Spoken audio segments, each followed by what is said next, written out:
Snapped Euro cylinder locks are a really good way to get into lock sport.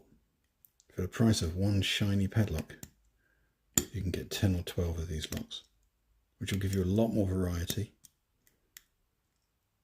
And locks that are actually better to learn on. They're easier to pick, the keyways are wider,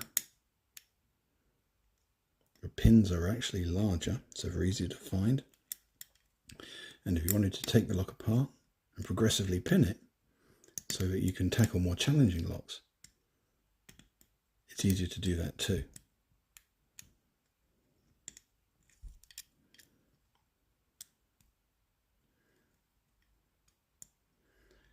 If you read the description, I'll put a list of the easier locks to pick. If you like this, please subscribe.